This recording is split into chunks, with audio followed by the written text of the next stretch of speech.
I'm Justin Cronin, author of The Passage and now The 12, the second part of the Passage trilogy. I'm going to read just a short excerpt from the book, and this is chapter 2.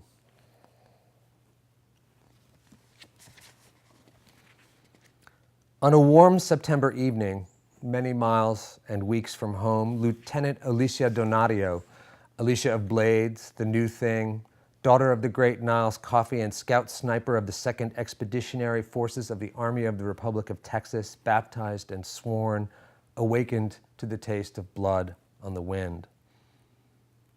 She was 27 years old, 5 foot 7 inches tall, solidly built in the shoulders and hips, red hair shorn close to her scalp. Her eyes, which had once been only blue, glowed now with an orange hue like twin coals. She traveled lightly, nothing wasted. Feet shod in sandals of cut canvas with treads of vulcanized rubber, denim trousers wore thin at the knees and seat, a cotton jersey with the sleeves cut away for speed.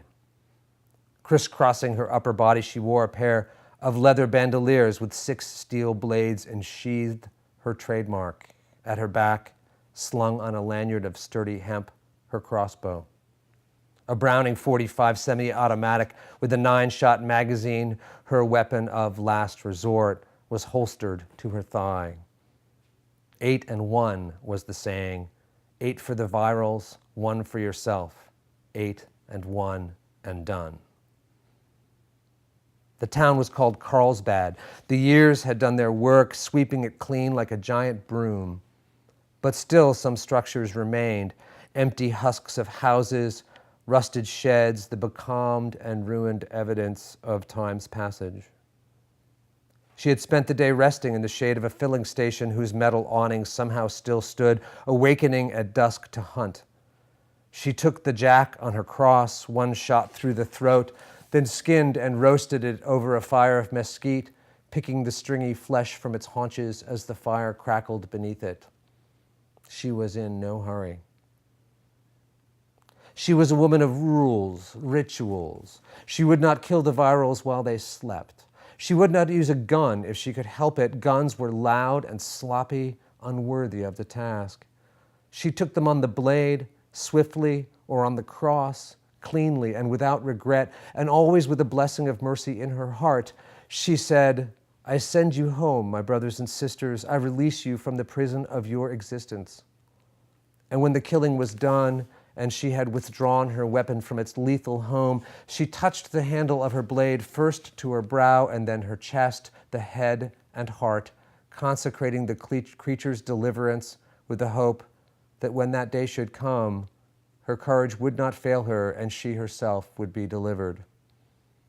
She waited for the night to fall, doused the flames of her fire, and set out. For days she had been following a broad plain of lowland scrub. To the south and west rose the shadowed shape of mountains, shoulders shrugging from the valley floor. If Alicia had ever seen the sea, she might have thought, that's what this place is, the sea. The floor of a great inland ocean, and the mountains, cave-pocked, time stilled, the remains of a giant reef from a time when monsters unimaginable had roamed the earth and waves. Where are you tonight, she thought. Where are you hiding, my brothers and sisters of blood? She was a woman of 3 lives, 2 befores and 1 after. In the first before, she had been just a little girl. The world was all lurching figures and flashing lights. It moved through her like a breeze in her hair, telling her nothing. She was 8 years old on the night the colonel had taken her outside the walls of the colony and left her with nothing, not even a blade. She'd sat under a tree and cried all night, and when the morning sun found her, she was different, changed. The girl she'd been was gone. "Do you see?" the colonel asked her, kneeling before her where she sat in the dust. He would not hold her for comfort, but faced her squarely like a soldier. "Do you understand now?" And she did. She understood. Her life, the meager accident of her existence, meant nothing. She had given it up. She had taken the oath that day. But that was long ago. She had been a child, then a woman, then what? The third Alicia, the new thing, neither viral nor human, but somehow both. An amalgamation, a composite, a being apart. She traveled among the virals like an unseen spirit, part of them but also not, a ghost to their ghost. In her veins was the virus, but balanced by a second, taken from Amy, the girl from nowhere. One of 12 vials from the lab in Colorado, the others destroyed by Amy herself, cast into the flames.